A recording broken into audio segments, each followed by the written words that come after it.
नमस्कार. आज 19 ऑगस्ट 2023 वार आहे शनिवार. लोकसत्ता आणि इंडियन एक्सप्रेस त्यानंतर द हिंदू बिझनेस लाईन वृत्तपत्र विश्लेषणमध्ये आपलं स्वागत आहे. वृत्तपत्राला सुरुवात करण्यापूर्वी आपण थोडंसं काल एक पोल दिलेला होता, त्या संदर्भात आपण पाहण्याचा प्रयत्न करूयात. तर पहा, काल जो म्हणजे जे डेली आपण वृत्तपत्र विश्लेषण घेतो त्याऐवजी राज्यशास्त्र, इतिहास किंवा UPSCचे PYQ किंवा हे जे न्यूज ॲनालिसिस आपण घेतो तेच असू द्यावं याबद्दल एक विचारणा केली होती. तर त्याचं अगदीच 40% आणि 40% म्हणजे लोकशाहीमध्ये जर खऱ्या अर्थाने पाहिलं तर आता दोन्ही पण समानच बहुमतात आलेले आहेत. आता त्याऐवजी आपण पाहूयात, म्हणजे आता अगदीच व्हिडिओ पडलेला आहे, त्यानंतर प्लीज सर्वांनी उत्तर वगैरे देऊ शकता, म्हणजे याचं जे रिझल्ट आहे ते आपल्याला उद्या कदाचित पाहता येईल. ओके, म्हणजे इतिहास, अगदी माझा इतिहास ऑप्शनल आहे, त्यामुळे मी याबद्दल पण गायडन्स चांगल्या पद्धतीने करू शकेल. ओके, तसं काहीच नाही आहे. त्यानंतर जे न्यूज ॲनालिसिस आहे ते तर मी डेली घेतच असतो. फक्त प्रश्न असा आहे की काही विद्यार्थ्यांना जे फॅक्ट वगैरे पाहिजे असतात ते मी देऊ शकत नाही, किंवा त्याचे जे हे आहे काय म्हणतो आपण, जे नोट्स वगैरे आहेत PPT मार्फत वगैरे ते मी करू शकत नाही. ते याच्यापूर्वी पण सांगितलं की टाईम कन्सर्न वगैरे आहे माझ्याकडे. व पहा, अगदीच म्हणजे हे काही शेअर करण्यासारखी वगैरे काही गोष्ट नाही आहे, किंवा ते अभिमान वगैरे काहीच नाही आहे. तर काही विद्यार्थ्यांना वगैरे जर वाटत असेल की मी खरंच जास्त वगैरे यामधून काही कमावतो, तर काही नाही. हे पहा, कालचं जे व्हिडिओ आहे त्याचे फक्त 198 व्ह्यूज आहेत. ओके, व टोटल जर इन्कम आजपर्यंतची जर पाहिली माझी तर फक्त 347 रुपये आहे. त्यामुळे यूट्यूब माध्यमातून वगैरे मला काही म्हणजे पैशासाठी वगैरे मी हे काही सर्व काही करत नाही. तर अगदीच मला पण इंटरेस्ट आहे टीचिंग लाईनमध्ये वगैरे येण्याचा, किंवा त्यानंतर आता अगदीच जर कमेंट वगैरे वाचले ना, अगदीच काही विद्यार्थी म्हणतात की अगदी मी खूप रुरल बॅकग्राऊंडमधून वगैरे आहे, व ते मी मान्य करतो. पहा, कारण याच्यापूर्वी मी पण कशा पद्धतीने UPSCची तयारी केलेली आहे ते मला माहिती आहे. ओके, त्यामुळे मी ते मान्य करतो, व त्यासाठीच मी सर्व काही जे आहे ते अगदीच रुरल भागातील जे विद्यार्थी आहेत त्यांच्यासाठीच हे सर्व काही करत असतो. त्यामुळे तुम्ही हे विसरून जा की म्हणजे पैशासाठी वगैरे तसं तर काहीच नाही आहे आपल्याकडे.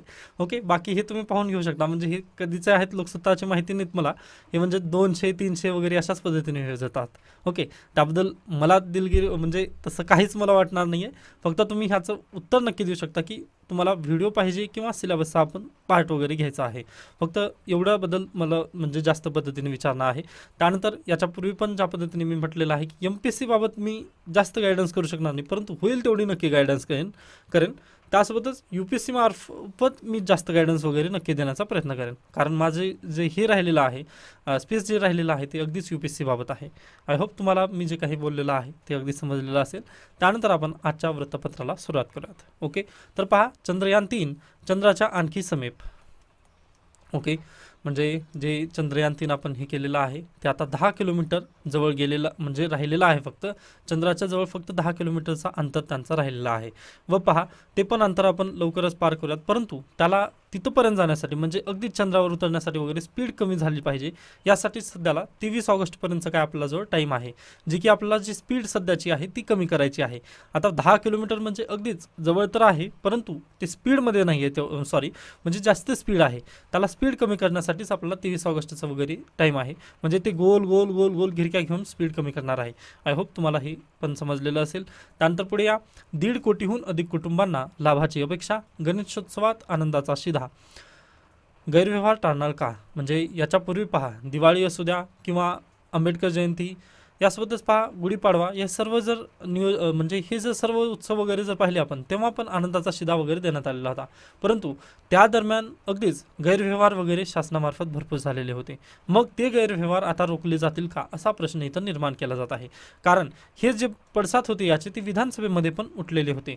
मग अगदीच जर गैरव्यवहार जर रोखले गेले तर अगदी ते बेस्ट असेल. गणेशोत्सवात पण आनंदाचा शिधा जर मिळाला तर ते अगदी बेटर असेल. त्यानंतर राज्यावर टंचाईचे सावट, पिण्याच्या पाण्याचे नियोजन करण्याचे मंत्रिमंडळाचे आदेश.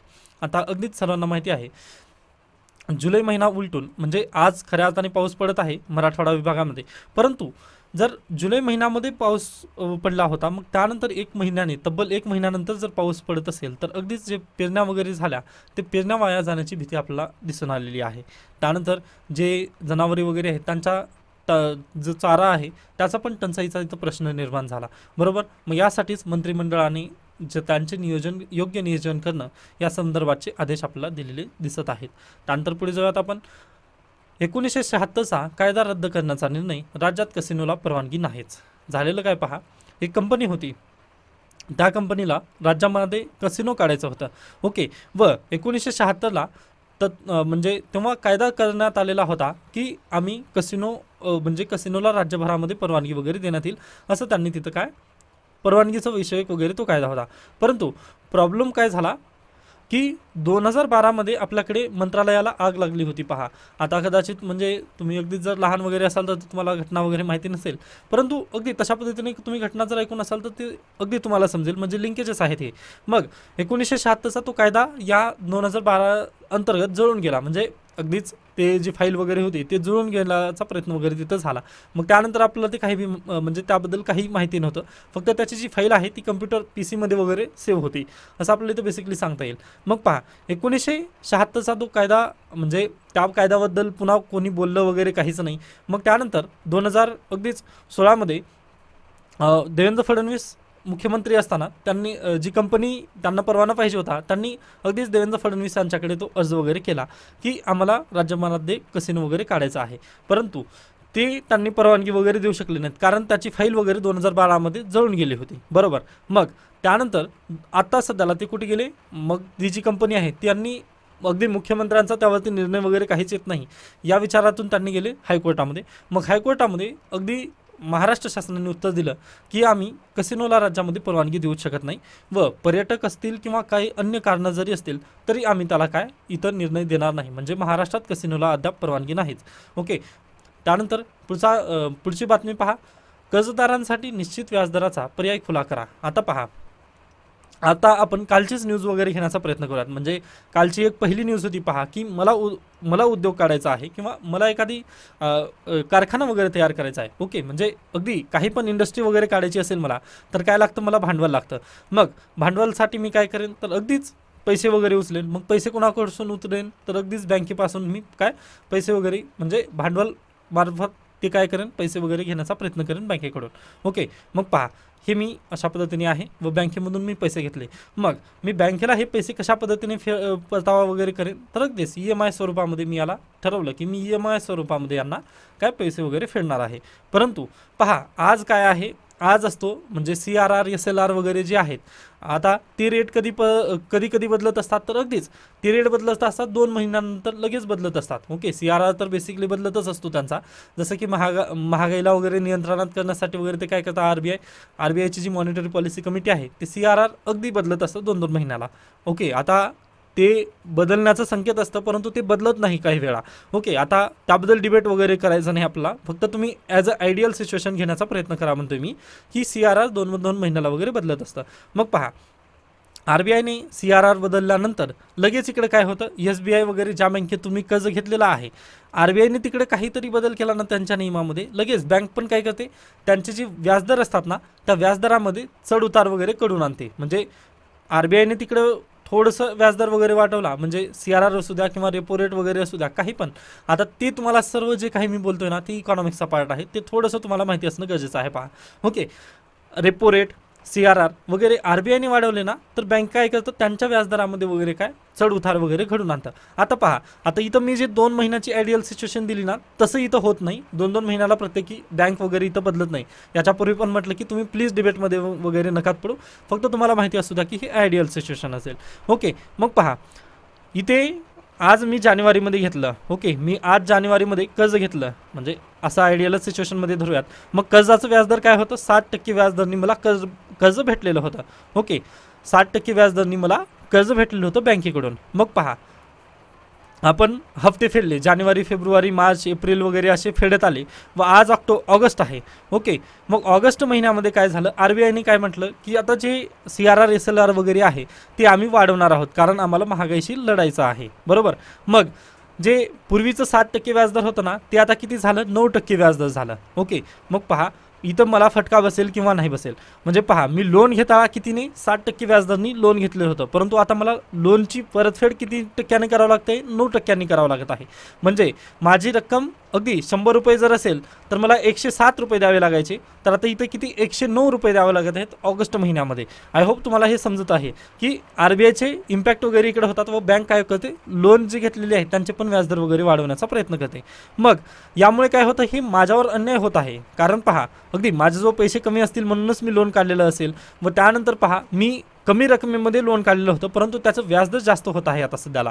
मग हेच सध्याला RBIच्या वगैरे निदर्शनास आलं, म्हणजे याच्या पूर्वी पण आलेलं होतं, परंतु RBIने आता काय केलेलं आहे त्याबद्दल अगदीच पावले वगैरे उचललेली आहेत. व आता RBIने काय म्हटलंय की तुम्ही एकदाच हे जे काय म्हणतो आपण जे व्याजदर आहे हे अशा पद्धतीने 7% असेल किंवा 9% असेल, हे कसं आहे फ्लेक्झिबल आहे, म्हणजे हे बदलणारं व्याजदर वगैरे आहे. मग याऐवजी जो कर्जदार आहे म्हणजे जो मी आहे, मी काय करेल तर बँकेला डायरेक्टली म्हणेल की मला एकच व्याजदर वगैरे तुम्ही ठरवून द्या लोन देतानाच, व त्या व्याजदरावरच मी काय करेन पैसे वगैरे परतफेड करण्याचा प्रयत्न करेन, असं मी डायरेक्टली बँकेला वगैरे म्हणेल व ते मान्य केलं जाईल, असं डायरेक्टली RBIने आता निर्देश वगैरे दिलेले आहेत.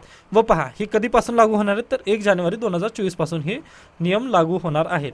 आता अगदीच आज सध्याला पहा क्रेडिट कार्ड किंवा डेबिट कार्डमध्ये जी EMI भरतो ना आपण, त्याला ही EMI वेगळं असतं. ओके, नाहीतर तुम्ही म्हणाल की आज सध्याला मी एखादी मोबाईल घेतलेला आहे तर त्या मोबाईलला मला हप्ता तेवढाच लागतो, म्हणजे मी जे काही बोललो ते चुकीचं बोलले सरांनी, तर ते अगदी चुकीचं, म्हणजे तसं काही नाही आहे. तर पहा भांडवल उभा करण्यासाठी किंवा लोन जर घेतलं ना, तर तुम्हाला लोन घेतल्यानंतर अगदी जे व्याजदर लागतं ना ते कधी कधी कमी लागतं तर कधी कधी जास्त लागतं, त्या संदर्भात हा निर्णय आलेला आहे. क्रेडिट कार्डचं व्याजदर असू द्या किंवा अगदीच जे डेबिट कार्डमधील जे तुम्ही EMI वगैरे भरता त्या संदर्भात त्याचा काही निर्णय नाही आहे.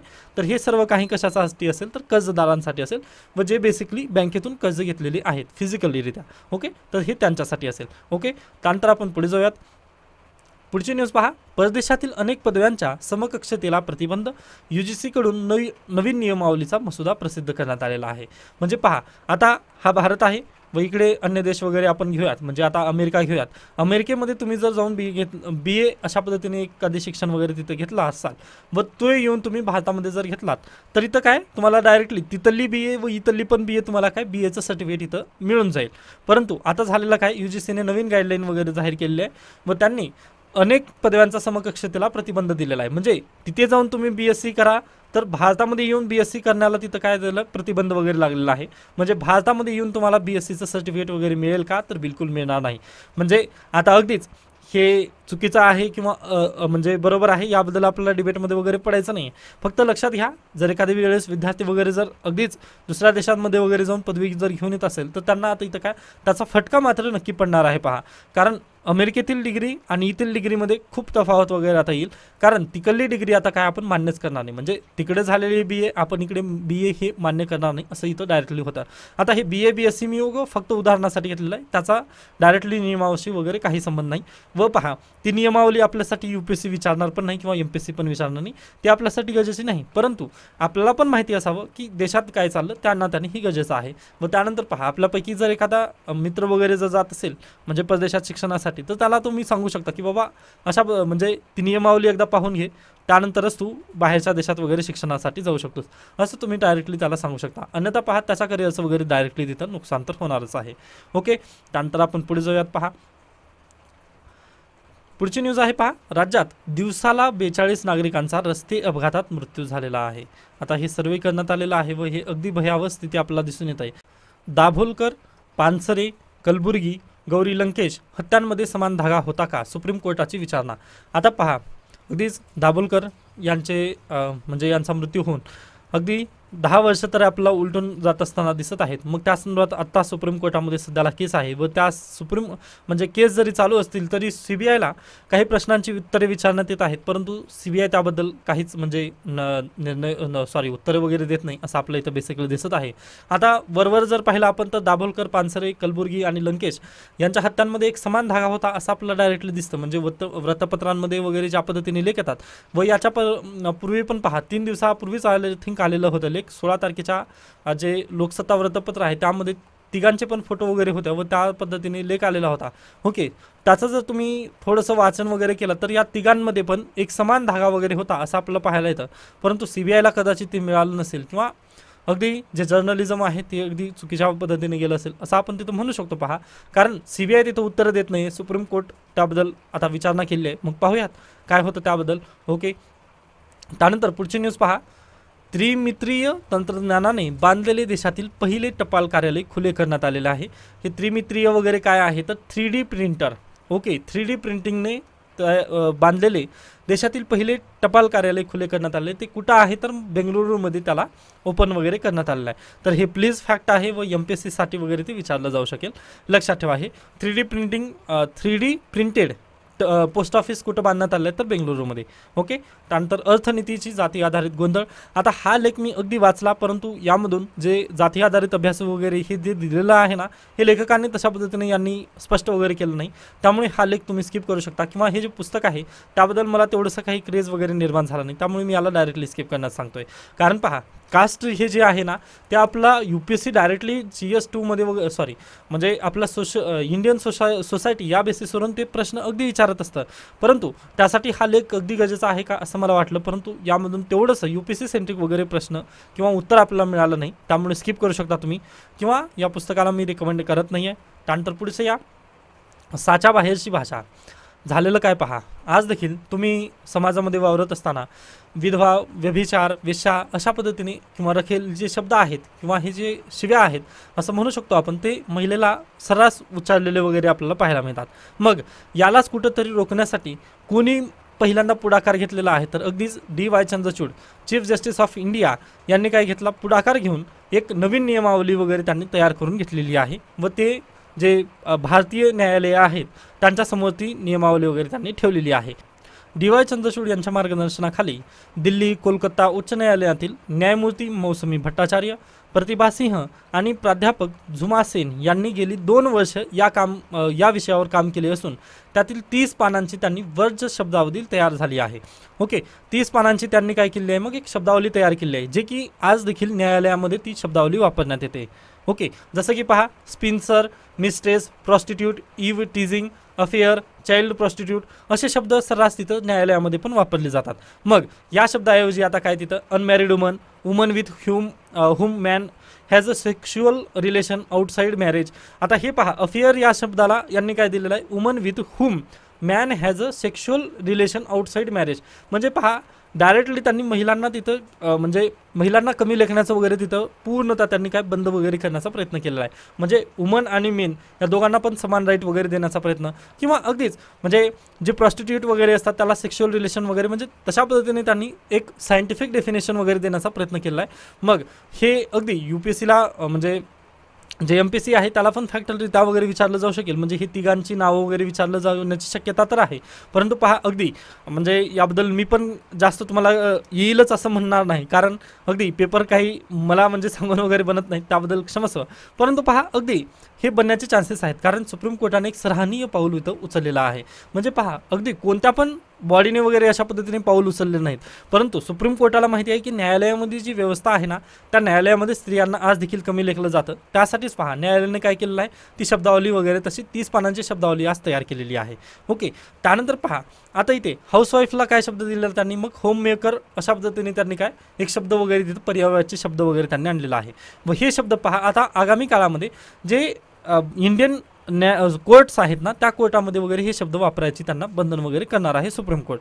ओके, मग आता पहा, आता अगदीच हे आता एखाद्या विद्यार्थ्याला वगैरे प्रश्न पडला असेल किंवा एखाद्या व्यक्तीला वगैरे जर प्रश्न पडला की DY चंद्रचूड यांनी एवढा वेळ वगैरे इथं घालून काय फायदा झाला, किंवा न्यायालयामध्ये हे शब्द वापरून फक्त म्हणजे जे मॅन आणि वुमन आहेत यांचं जे जेंडर इक्वॅलिटी आहे त्याला काही चालना वगैरे मिळणार आहे का, म्हणजे हे एवढं काम करून फायदा काय झाला असं जर एखाद्या व्यक्तीला वगैरे वाटत असेल तर आपण राम मोहन रॉय यांचा विचार करूयात. म्हणजे राजा राम मोहन रॉय यांनी पहा पहिल्यांदा अशीच सुरुवात केली होती ज्याद्वारे पुढे जाऊन सतीप्रथा हे कायद्याने बंद झाली. म्हणजे कोणाला तरी पावलं उचलणं हे गरजेचं असतं, यासाठी DY चंद्रचूड यांनी पहिल्यांदा सराहनीय म्हणजे अगदीच एक सराहनीय कदम उचललेले आहेत असं आपण इथं बेसिकली सांगू शकतो या गोष्टीवरून. ओके, त्यामुळे हा लेख अगदी म्हणजे एक वुमन एम्पॉवरमेंट या पद्धतीने जर एखादी निबंध वगैरे तुम्हाला जर लिहिण्यास आला तर तुम्ही डायरेक्टली म्हणू शकता की सुप्रीम कोर्टाने पण अशा पद्धतीने सराहनीय कदम उचललेला आहे व त्यानुसार हे आताचे शब्द वगैरे पूर्वी जे वापरले जायचे ते आता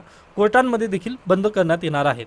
यामुळे अगदीच आपल्याला कुठेतरी एक समान न्याय वगैरे देण्यासाठी एक सिस्टीम प्रस्थापित होईल असं आपण इथं बेसिकली सांगू शकतो. म्हणजे समान न्यायाचं जे तत्व आहे ना त्याला आपण योग्य पद्धतीने न्याय देऊ शकेल हे आपण इथं बेसिकली या गोष्टीतून सांगू शकतो. ओके, त्यानंतर आपण पुढे जाऊयात.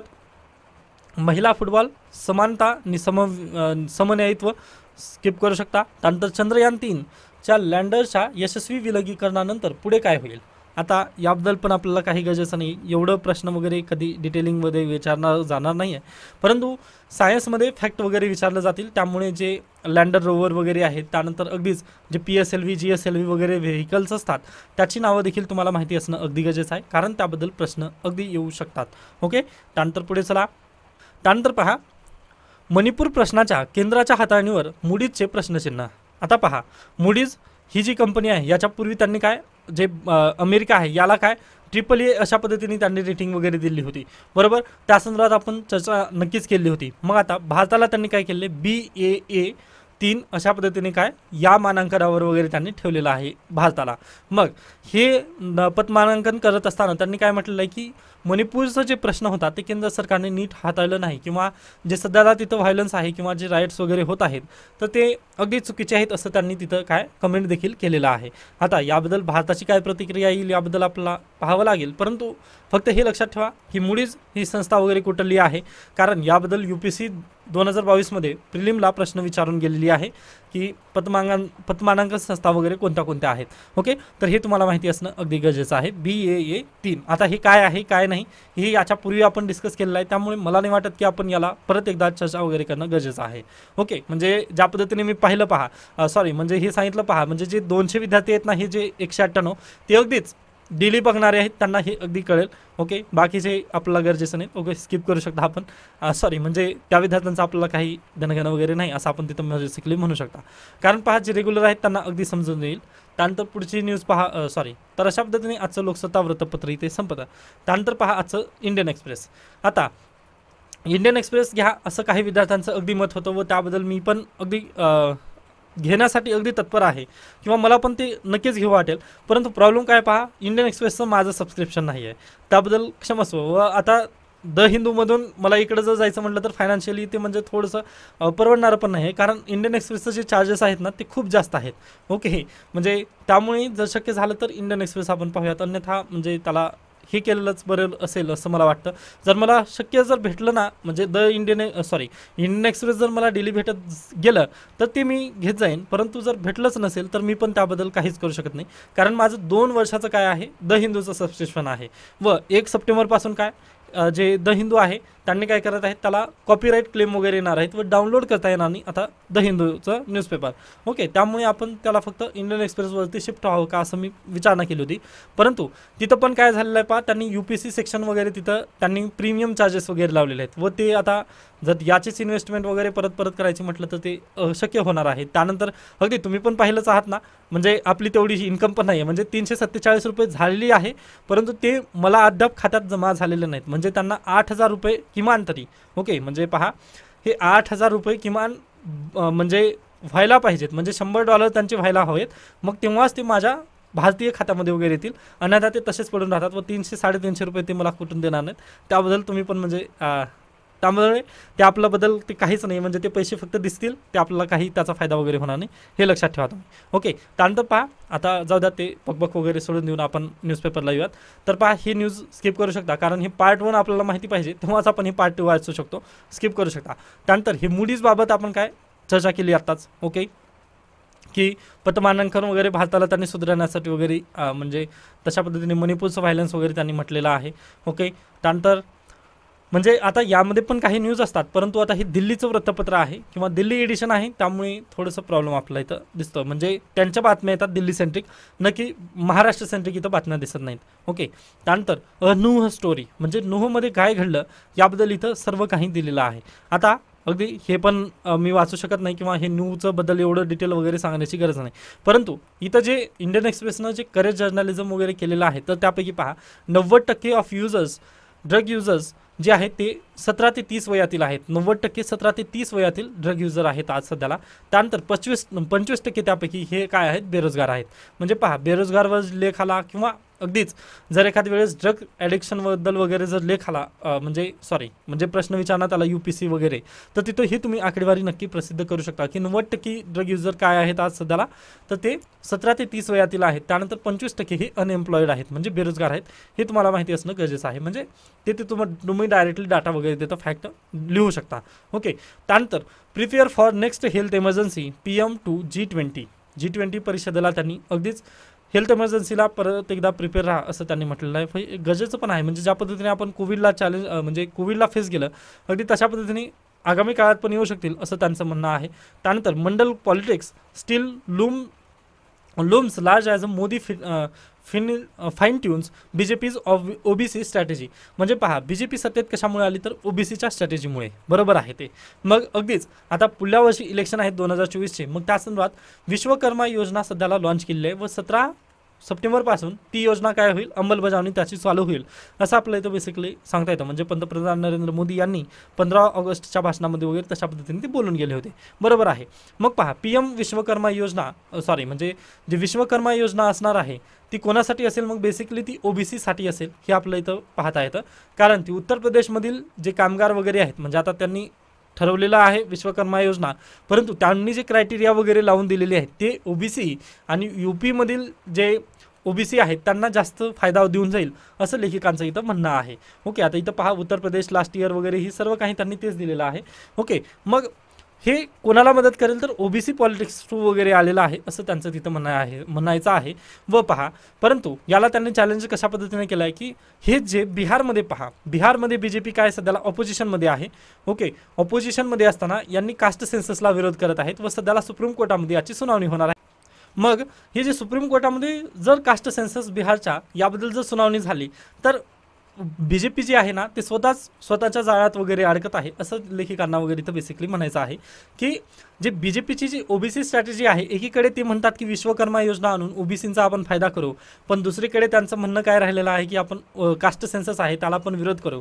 तर हे अगदी थोडंसं चुकीचं आहे किंवा हे कॉन्ट्रोवर्शियल आहे असंच त्यांना तिथं बेसिकली म्हणायचं आहे. आता हे पूर्ण लेख जरी वाचलात तर म्हणजे जे हे आहे ते इलेक्शन बेसिसवर आहे, त्यामुळे मी तर याला स्किप करा असं म्हणेल, परंतु मी वाचलोय त्यामुळे याचं जे क्रक्स आहे ते सांगण्याचा इथं बेसिकली प्रयत्न केलेला आहे. ओके. त्यानंतर आपण पुढे जाऊयात. एक्सप्रेस नेटवर्क पहा, हे 3D प्रिंटेड वगैरे पोस्ट ऑफिस आपण पाहिलेली आहे लोकसत्तामध्ये न्यूज. ओके. त्यामुळे आपण पुढे जाऊयात. आता पहा, इंडियन एक्सप्रेस अगदी खूप मोठं वगैरे असतं. त्यानंतर डेथ टू मेनी, आता हा लेख मी वाचला नाही आहे. त्यानंतर इनकम्प्लीट सेटलमेंट, हे मी अगदीच पूर्णतः मला पण वाचलं झालं नाही, कारण मला पण पुन्हा प्राप्त झाल्यानंतर मी हे न्यूजपेपर वगैरे वाचण्यासंदर्भात बसलो होतो. त्यानंतर कस्टडी क्वेश्चन, आता हा पण एक अगदी गरजेचा असू शकतो, कारण कस्टडीमध्ये आता डायरेक्टली पहा पोलीस कस्टडी, आता इथं वाचल्यानंतरच आपल्याला समजून येतं की या लेखला वगैरे म्हणायचं काय आहे. तर पोलीस कस्टडीमध्ये जे डेथ वगैरे होतात त्या संदर्भात हा लेख दिलेला असेल नक्कीच. व पहा, आपला पोलीस कस्टडीमध्ये जे हे आहेत त्याबद्दल पोलीस कस्टडी याबद्दल आपल्याला काय करायचं, कायदे जे आहेत ना त्याला पण रिफॉर्म करणं अगदी गरजेचं आहे. ओके. याबद्दल तर म्हणजे खूप व्हायलन्स वगैरे सध्याला होत आहे, त्याला अगदी रिफॉर्म करणं गरजेचं आहे. आपण सध्याला काय CRPC वगैरे ते रिफॉर्म केले आहेत, परंतु याला पोलीस कस्टडीचे रिफॉर्म करणं अगदी गरजेचं आहे असं लेखिकाला इथं डायरेक्टली म्हणणं असेल. आता मी हा खरंच लेख वाचलेला नाही आहे, परंतु इथं पहा, इथं पण डायरेक्टली तेच दिसत आहेत, म्हणजे IPCला बदललेलं वगैरे. व मला जे काही माहिती आहे ना त्या बेसिसवर मी इथं बोलून गेलेलो आहे. पण अगदीच जर इंडियन एक्सप्रेसला वगैरे आपण चालू केलं तर मला हे नक्कीच वाचावं लागेल. थोडंसं लार्ज दिसतं वृत्तपत्र, हे थोडंसं मोठं आहे, परंतु आपल्याला अगदी याला जर म्हणजे वाचायचं जर म्हटलं तर पहा, अर्ध काम जे आहे ना ते तुम्हाला तर डेली करावंच लागेल. ओके. कारण पहा, प्रत्येक गोष्ट मी तुम्हाला अगदी समजावून वगैरे सांगू शकत नाही. ओके. म्हणजे मी व्ह्यूज ठेवू शकेल नक्की. त्यानंतर पहा, पूर्ण ॲडव्हर्टाईज आहे आय थिंक. तर अशा पद्धतीने आजचं हे इंडियन एक्सप्रेस पण संपत आहे. म्हणजे मी फक्त एक एडिटोरियल वाचलेला होता, तो पण OBC बद्दल वगैरे होता. तर ते अशा पद्धतीने आपण इथं थांबूयात. त्यानंतर बिझनेस लाईन आहे. बिझनेस लाईन काय घेऊन आलं, तर यामध्ये काही मला प्रश्नांची उत्तरं वगैरे मिळाली त्या संदर्भात आहे हे. पहा, ecommerce policy almost final with new law clearing air on data flow. आता पहा, इथं यांनी एक खूप कॉन्ट्रोवर्शियल इश्यू वगैरे उचललेले आहेत, जे की आपल्याला खूप गरजेचं आहे. Data protection act allows info sharing with all nation except those on negative list. म्हणजे पहा, आपला जो डाटा आहे ना, डाटा प्रोटेक्शन लॉ आपण आणलेला आहे, म्हणजे डाटा प्रोटेक्शन आता ॲक्ट आलेला आहे, बरोबर आहे. परंतु ह्या डाटा प्रोटेक्शन ॲक्टमध्ये एक माहिती काय देण्यात आली आहे, तर पहा आता ते थोडंसं आपण एक मोस्ट म्हणजे थोडंसं इश्यू इलॅबरेट करून समजून घेण्याचा प्रयत्न करूयात. आता पहा, मी पवन निलेवाड आहे, बरोबर. मग मी UPSCचे पुस्तक वगैरे मागवतो. ओके, मग दर दिवशी UPSCचे पुस्तक वगैरे मी अमेझॉनवरून वगैरे मागवतो. मग अमेझॉनवरती काय झाली आहे, माझी प्रोफाईल तयार झालेली आहे. मग पहा, अमेझॉनवरती जी प्रोफाईल माझी तयार झाली आहे की पवन निलेवाड म्हटल्यानंतर अमेझॉनला काय वाटतं की हा UPSC ॲस्पिरंट आहे. त्यानंतर हा व्यक्ती अशा पद्धतीने हे गोष्टी वगैरे मागवतो. त्यानंतर याचा ॲड्रेस वगैरे इथला आहे, त्याच्या सवयी अन्य UPSCच्या व्यतिरिक्त हा काही दुसऱ्या गोष्टी वगैरे मागवतो का, हे सर्व काय आहे त्याच्याकडे अमेझॉनकडे आता सध्याला डाटा आहे, बरोबर. मग पहा, हा डाटा भारतात तर सध्याला नाही आहे, अमेझॉनचा डाटा तर अमेरिकेत आहे, ते आपल्याला मान्य करायला हवा. ओके, मग पहा, हा डाटा भारत सरकार कोणाला पण विकू शकतो का, तर बिलकुल विकू शकणार आहे डाटा प्रोटेक्शन ॲक्ट अंतर्गत. म्हणजे काय झालेलं पहा, अमेझॉनला म्हणजे अमेझॉनकडून जो डाटा कोण घेणार आहे, तर अगदीच भारत सरकार तर अगदी अमेझॉनला डाटा तर द्यावा लागणार आहे. लास्ट इयर VPN संबंधात पण तोच इश्यू झालेला होता की VPNला त्यांनी भारत सरकारने काय म्हटलं की तुम्ही आम्हाला डाटा तो शेअर करावाच लागेल. ओके, मग अगदी अमेझॉनला काय हा डाटा अगदी भारत सरकारला शेअर करावा लागेल. गव्हर्नमेंट ऑफ इंडियाला शेअर केल्यानंतर पहा, गव्हर्नमेंट ऑफ इंडिया हे जो डाटा आहे ना, पवन निलेवाड UPSC ॲस्पिरंट आहे किंवा नाही, हे सर्व काही जे काही आहे ते डाटा काय करेल, रशिया, त्यानंतर जर्मनी, फ्रान्स हे जे भारताचे मित्र राष्ट्र वगैरे म्हणून जातात, म्हणजे आता अमेरिकेकडून तर डाटा आलेला आहे, परंतु हा डाटा भारत सरकार ज्याला वाटेल ना त्याला तो डाटा डायरेक्टली विकू करू शकेल. म्हणजे आता रशियाचं जर एखादी कंपनी असेल जी की फ्लिपकार्टसारखी, आता फ्लिपकार्ट पण आता वॉलमार्ट ही कुणाची कंपनी आहे तर USAची आहे, परंतु जर रशियाची एखादी कंपनी असेल जी की बेसिकली ई-कॉमर्स असेल, मग त्या पण कंपनीला भारत सरकार डाटा विकू शकेल. म्हणजे पहा, हा जर डाटा विकला रशियाच्या कंपनीला, तर रशियाची कंपनी काय करेल, माझ्यासाठी तशा पद्धतीने ऑफर वगैरे घेऊन येईल की बाबा तू UPSC ॲस्पिरंट आहेत, मग हे घे पुस्तकांची लिस्ट वगैरे, म्हणजे मला त्या सेंट्रिक वगैरे ते ॲड दाखवण्याचा वगैरे तो प्रयत्न करेल. म्हणजे हे खूप निगेटिव्ह गोष्ट आहे असं मला इथं बेसिकली म्हणायचं आहे. त्यामुळेच हा मी हे जे न्यूज आहे ना, हे तुमच्यासमोर घेऊन आलेला आहे की डाटा प्रोटेक्शन ॲक्टमध्ये एक तरतूद आहे की भारत सरकार आपला डाटा कोणा पण राष्ट्राला वगैरे विकू शकते, फक्त ते निगेटिव्ह लिस्टमध्ये वगैरे नसूच नाही. म्हणजे जसं की पाकिस्तानला ते डाटा वगैरे विकता येणार नाही, परंतु अन्य देशांना वगैरे हा डाटा विकता येईल. हे अगदी चुकीचं आहे असं मला वाटतं.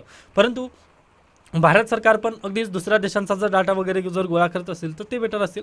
पण आपल्याला याबद्दल पॉलिसीबद्दल वगैरे जायचं नाही, परंतु हे आपला डाटा म्हणजे हे राईट टू प्रायव्हसीचं कुठंतरी हनन आहे, हे आपलं इथं बेसिकली पाहता येतं. ओके, आता ही न्यूज अगदी कोणत्याही दुसऱ्या वृत्तपत्रामध्ये वगैरे आलेली नव्हती, परंतु बिझनेस लाईनमध्ये आली, ही चांगली गोष्ट आहे. त्यानंतर पुढे जाऊयात आपण. पहा, Jio financial shares list to Monday, आता ही आपण जे सध्याला बोललो त्याबद्दलची न्यूज आहे.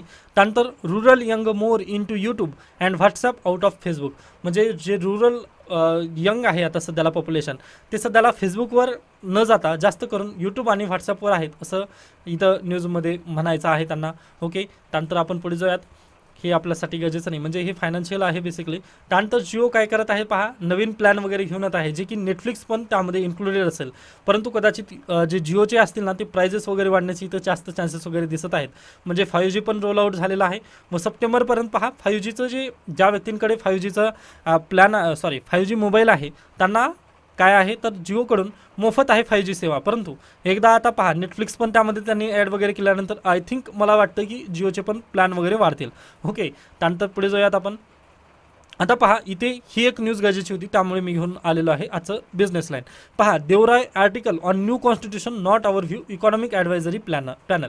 पहा, जे विवेक देवराय आहेत यांनी काय लिहिलेलं होतं, एक लेख लिहिलेला होता, जे की लोकसत्तामध्ये मी पण डिस्कशन केलेलं होतं.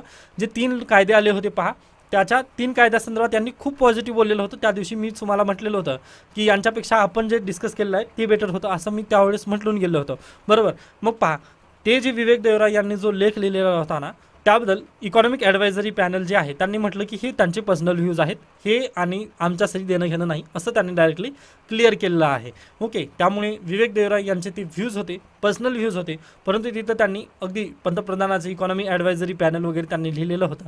मग आता तो लेखचं रिलेव्हन्स काय राहिला ते आपल्यासाठी गरजेचं नव्हतं, परंतु पॉझिटिव्ह आणि निगेटिव्ह गोष्टी त्या दिवशीच्या पूर्वी आपण जे काही व्हिडिओमध्ये डिस्कशन केलेलं होतं ना, ते आपल्यासाठी खूप गरजेचं पडणार आहे, कारण आगामी काळामध्ये याबद्दल डिबेट आणि डिस्कशन नक्की होतील. ओके, किंवा आपल्या UPSCला पण अगदीच सॉरी म्हणजे आपले UPSC पण प्रश्न तशा पद्धतीने विचारले जातील, या संदर्भात आपल्याला ते न्यूज अगदी गरजेची होती. त्यानंतर अशा पद्धतीने आपण द हिंदू बिझनेस लाईन पण इथं थांबवलं तरी चालेल का, म्हणजे आपल्यासाठी आता बाकीचे जे गोष्टी असतात ना ते शेअर मार्केट या संदर्भात वगैरे असतं, त्यामुळे आपण इथं थांबलं तर बेटर असेल. तर अशा पद्धतीने आजचं लोकसत्ता, त्यानंतर इंडियन एक्सप्रेस आणि बिझनेस लाईन द हिंदू हे वृत्तपत्र अशा पद्धतीने इथं संपतात. याबद्दल काही सजेशन, काही शंका असतील तर नक्की सांगू शकता. त्यानंतर हे जे पोल मी इथं दिलेलं आहे पहा, प्लीज या पोलमध्ये तुम्ही पार्टिसिपेट व्हा. म्हणजे इतिहास घ्यायचा आहे की अगदीच न्यूज ॲनालिसिस चालू राहायचं आहे, हे तुम्ही मला नक्की सांगू शकता. धन्यवाद.